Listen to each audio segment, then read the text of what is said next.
Hello students, इस video में हम 10th स्टैंडर्ड का अलजेब्रा का क्वेश्चन पेपर डिस्कस कर रहे हैं। तो ये जो क्वेश्चन पेपर है वो 2023 का यानी कि प्रीवियस ईयर क्वेश्चन पेपर है।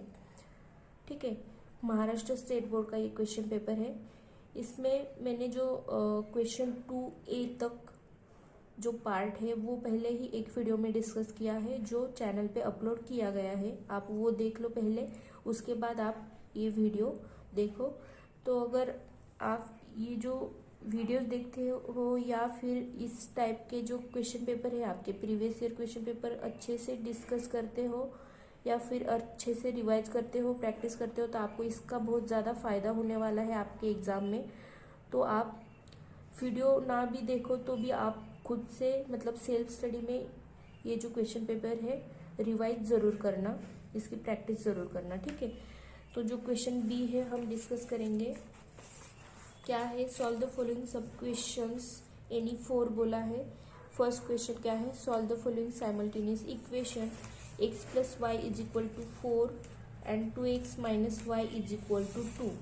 तो देखो ऑब्जर्व कर लो, यहाँ पे आपको बताया नहीं गया है कि आपको कौन सा मेथड यूज करना है, तो आप कोई भी मेथड यूज कर सकते हो। ठीक है, तो मैं तो सिंपल सा मेथड यूज करूँगी। कौन सा कि सीधा ऐड कर लो दोनों इक्वेशन को, तो आपको एक वेरिएबल की वैल्यू मिल जाएगी। ये बात मुझे कैसे पता चली, क्योंकि यहाँ पे +y है, यहाँ पे -y है।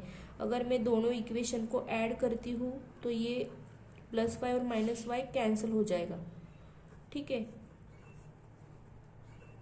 इसलिए मैंने क्या कर लिया, ऐड कर लिया। ये आपको दिमाग में आना चाहिए तुरंत जब आपकी इक्वेशंस देखते हो। ठीक है, तो ये जो मेथड है इसे हम बोलते हैं एलिमिनेशन मेथड, कि कोई भी एक वेरिएबल को एलिमिनेट कर लो। ठीक है, तो मैं यहाँ पे इक्वेशंस ऐड कर रही हूँ।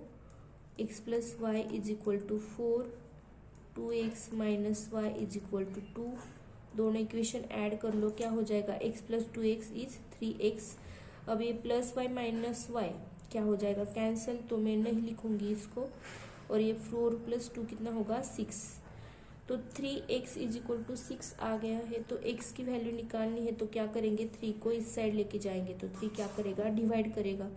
तो देखो 3 × 2 = 6। तो इस तरह से x की वैल्यू क्या आ गई है, आपकी 2 आ गई है। तो ये जो x की वैल्यू आ गई है, किसी भी एक इक्वेशन में सिंपल सा जो इक्वेशन है जो आपको सॉल्व करना आसान जाएगा, उस इक्वेशन में ये वैल्यू आप पुट कर दो। तो x की वैल्यू 2 है, मैं इक्वेशन 1 में पुट कर दूंगी। तो put value of x in equation 1।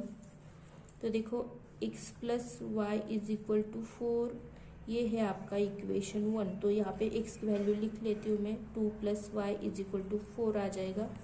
अब मुझे y की वैल्यू फाइंड करनी है, तो मैं बाकी के जो नंबर्स है उसको दूसरी साइड लेके जाऊंगी। तो ये 2 को हम दूसरी साइड लेके आएंगे तो क्या हो जाएगा, देखो यहाँ पे 2 क्या हो रहा है, मतलब 2 को साइन क्या है, प्लस है। ठीक है, तो इस साइड आके क्या हो जाएगा, 2 माइनस हो जाएगा। तो y की भी वैल्यू क्या आ जाएगी, 4 - 2 कितना होगा, 2। तो y की भी वैल्यू क्या आ गई आपकी, 2। तो इस तरह से आपको सॉल्यूशन क्या मिलेगा, एक सॉल्यूशन लिखना है आपको, x, y = 2, 2 is the solution of given simultaneous equations. इस तरह से आपको आपका आंसर लिखना है। ठीक है, ये रहा आपका आंसर इस क्वेश्चन का, बहुत ही इजी क्वेश्चन था। नेक्स्ट क्वेश्चन देखते हैं, क्या है next question. Write the following equation in the form ax² + bx + c = 0, then write the values of a b c। आपको बस a b c की वैल्यू फाइंड करनी है। ये जो इक्वेशन है इसको इस फॉर्म में लिख के। ठीक है, तो पहले तो इक्वेशन को लिख लो, क्या है, 2y = 10 - y²। तो ये क्या है, आपका क्वाड्रेटिक इक्वेशन है। कैसे पता चला, यहाँ पे जो y की इंडेक्स है 2 है, हायर इंडेक्स क्या है, 2। तो एक क्वाड्रेटिक इक्वेशन है। इसको हम ना सिंपल फॉर्म में लेके आएंगे, इस तरह के फॉर्म में। ये जो है standard form of quadratic equation है, इस फॉर्म में लेके आएंगे। तो क्या करेंगे हम, सारे टर्म्स लेफ्ट साइड में लेके जाओ। ओके, तो राइट साइड में आपका 0 दिखना चाहिए। तो सारे टर्म्स को लेफ्ट साइड में लेके जाओ, तो कैसे लेंगे हम? 10 को इस साइड लेके आओ, तो 10 यहाँ पे क्या है, 10 को कोई साइन नहीं, मतलब यहाँ पे कौन सा साइन होता है, प्लस साइन, तो इस साइड आके क्या हो जाएगा, माइनस हो जाएगा 10, और ये वाई स्क्वेयर इस साइड आके क्या हो जाएगा, प्लस हो जाएगा, plus Y square is equal to, अब हमने दोनों टर्म्स इस साइड लेके गए तो यहाँ पे क्या हो जाएगा 0। तो अभी ये जो इक्वेशन है इसको हम थोड़ा ठीक से लिखते हैं, मतलब वाई स्क्वेयर की टर्म पहले लिख लो, उसके बाद वाई की टर्म लिखो प्लस 2y माइनस 10, बाद में क्या लिखो, कांस्टेंट लिखो। तो ये हो गया आपका standard form of this quadratic equation. क्या है, A square plus B X plus C is equal to 0, इस टाइप के, इस तरह के फॉर्म में हम ये लेके आ गए। अभी आपको कंफ्यूज नहीं होना है कि यहाँ पे एक्स है, यहाँ पे वाई है, कोई फर्क नहीं पड़ता, ये बस वेरिएबल है आपके, X and Y, these are the just variable. आप एक्स ले लो, वाई ले लो, जेड ले लो, कोई फर्क नहीं पड़ता, ठीक है। तो यहाँ पे मतलब स्क्वेयर वाली जो टर्म है ना, वो देखो वहां पे कोएफिशिएंट क्या दिख रहा है आपको, कुछ भी नहीं, मतलब 1 कोएफिशिएंट होता है, तो ए की वैल्यू आपकी क्या आ जाएगी, 1। ए मतलब स्क्वेयर वाली टर्म जो है उसका कोएफिशिएंट मतलब ए होता है, जो एक्स का कोएफिशिएंट होता है वो बी होता है। तो यहाँ पे आपको वाई का कोएफिशिएंट फाइंड करना है, क्या है, 2 है, तो बी की वैल्यू आपकी क्या आ जाएगी, 2। X is equal to Y आपको यहाँ पे कंसिडर करना है, एक्स और वाई सेम ही है, ठीक है। वाई स्क्वेयर का कोएफिशिएंट क्या होगा, ए, वाई का कोएफिशिएंट 2 होगा, और जो कांस्टेंट टर्म है वो होगा आपका सी। तो सी इज इक्वल टू क्या आ जाएगा, 10, लेकिन साइन आपको ले लेना है यहाँ पे नंबर के साथ, मैंने बोला है आप। तो ये है आपके ए, बी एंड सी की वैल्यूज।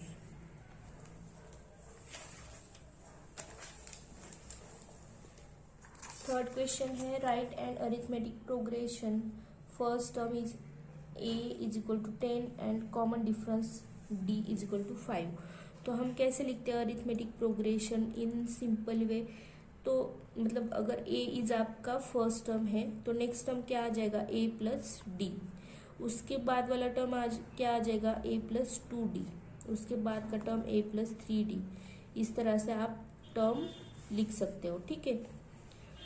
मतलब आप क्या कर रहे हो, इस टर्म में डिफरेंस ऐड कर रहे हो तो ये मिल गया, फिर इस टर्म में डिफरेंस को ऐड कर लिया फिर से, तो क्या हो जाएगा, a +d मतलब 2d हो गया। फिर इस टर्म में डिफरेंस को ऐड करना है, मतलब हर पीछे वाली टर्म में d को ऐड करना है तो आपको आगे वाली टर्म मिलेगी, ठीक है। इस तरह से आपकी अरिथमेटिक प्रोग्रेशन फॉर्म होती है, राइट, जो कि आपने सीखा है। यहाँ पे मैं सिखा नहीं रही हूँ आपको, बस क्वेश्चन सॉल्व करके दे रही हूँ किस तरह से क्वेश्चन सॉल्व होंगे, ठीक है। तो यहाँ पे a क्या है आपका 10, d इज इक्वल टू 5, तो a की वैल्यू लिख लो, यहाँ पे क्या आ जाएगा, first term 10, then second 10 plus 5, then 10 plus 2 into 5, then 10 plus 3 into 5 and so on. तो इसको थोड़ा सा सॉल्व करके लिखते हैं हम।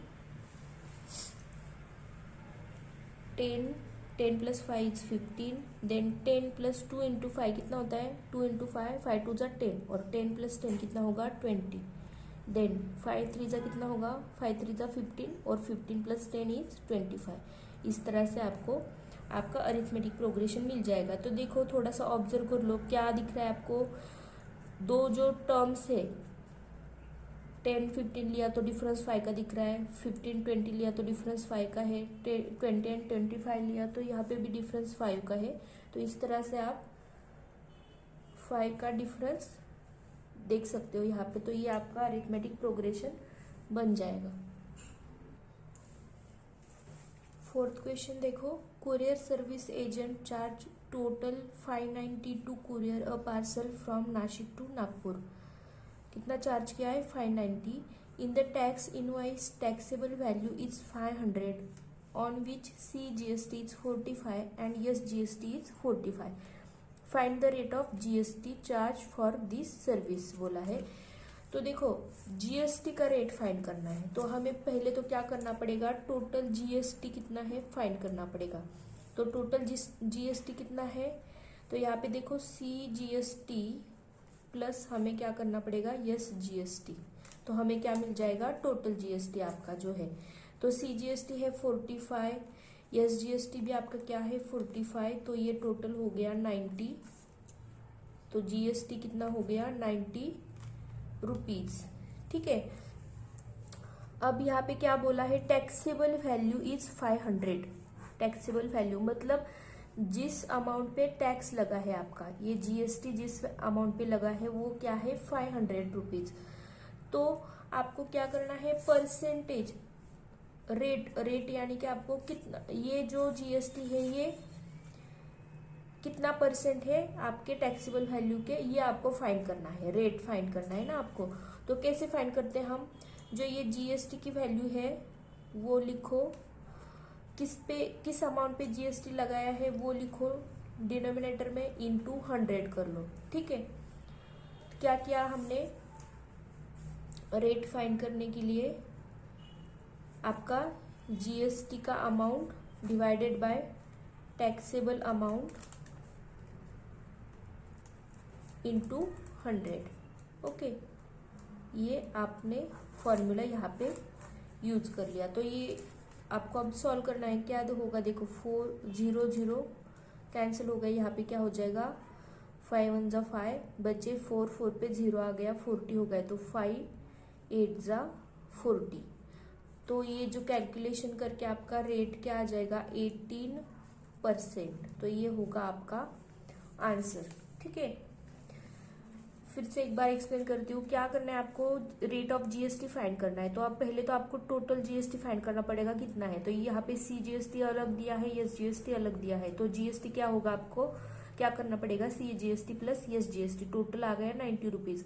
टैक्सेबल वैल्यू आपकी थी 500, जिसपे आपको ये रेट फाइंड करना है। तो आप क्या कैसे फाइंड करोगे रेट, तो GST जो आया है आपको ऊपर न्यूमरेटर में लिखना है divided by taxable amount into 100 करना है। 100 क्यों किया हमने, क्योंकि हमें परसेंट फाइंड करना है। रेट आप कैसे लिखते हो, परसेंट में ही लिखते हो ना, तो इस तरह से हम ये फॉर्मूला यूज करेंगे। तो GST ऊपर लिखा हमने 90, टैक्सेबल अमाउंट इज 500 इंटू 100, तो ये 0 0 यहाँ पे 0 0 हो गए कैंसिल।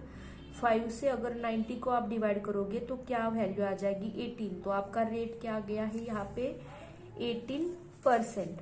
ठीक है, क्वेश्चन बी में से लास्ट क्वेश्चन देखेंगे हम।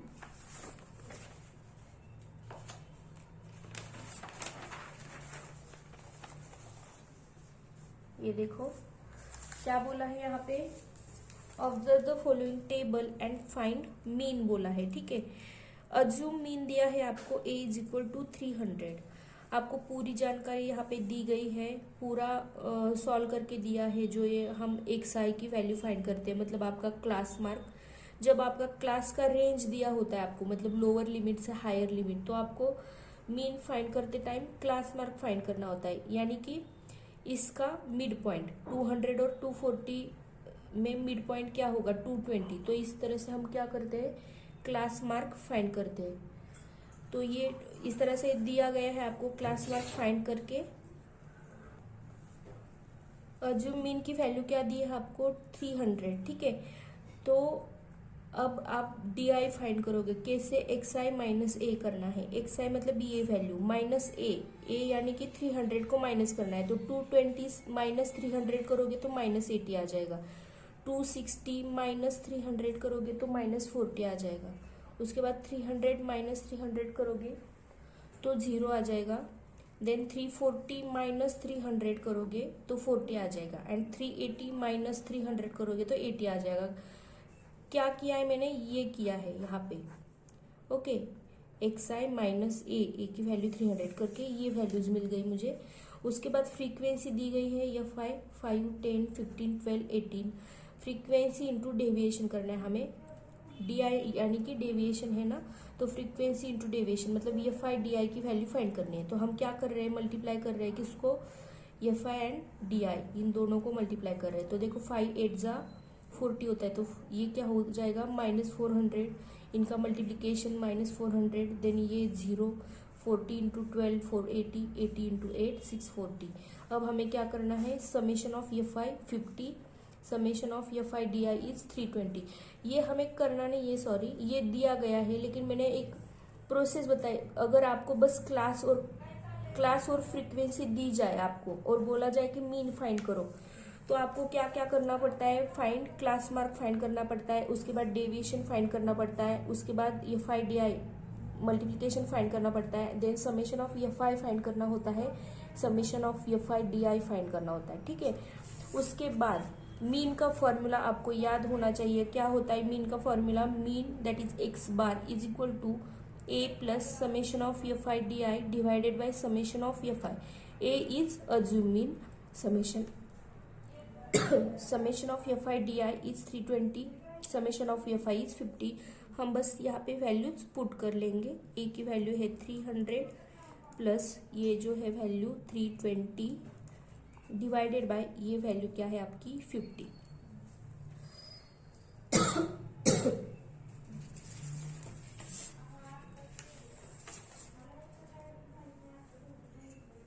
तो इस तरह से हमने वैल्यूज पुट कर ली है। अब ये 300 प्लस डिवाइड कर लो, ये 0 0 कैंसिल हो गया। 5 से 32 को डिवाइड करो, क्या हो जाएगा? 5 6 जा 30 बचा 2। अब 2 को डिवाइड नहीं कर सकते, पॉइंट ले लो, 2 पे 0 आ जाएगा। 5 4 जा 20, तो 6.4 आ गया यहाँ पे। 300 प्लस 6.4, तो वैल्यू क्या आ जाएगी? ये 306.4, तो ये हो जाएगा आपका मीन। तो इस तरह से फॉर्मूला यूज करके आप क्या करते हो? मीन की वैल्यू फाइंड करते हो। तो इस वीडियो में हम यहीं पे स्टॉप करते हैं। नेक्स्ट वीडियो में हम क्वेश्चन 3A से स्टार्ट करेंगे, ठीक है। अगर आपको कोई क्वेश्चन समझ में नहीं आया है तो रिपीट देखो, मैंने अच्छे से ट्राई किया है समझाने का। फॉर्मूलाज वगैरह मैंने यहाँ पे लिख लिए हैं, ये जो है आपको नोट डाउन करना है। आप क्या करो, क्वेश्चन पेपर जो है सामने रखो, क्वेश्चन लिख लो और आंसर जब मैं डिस्कस कर रही हूँ तभी आपके नोटबुक में लिख लो। तो आप अच्छे से क्वेश्चन पेपर प्रिपेयर करोगे तो आपको नेक्स्ट टाइम रिवाइज करने के लिए ठीक रहेगा, ठीक है। आप मतलब देख के रिवाइज कर सकते हो। तो आप अपने हैंड राइटिंग में ये क्वेश्चन पेपर ठीक से नोटबुक में राइट डाउन कर लो।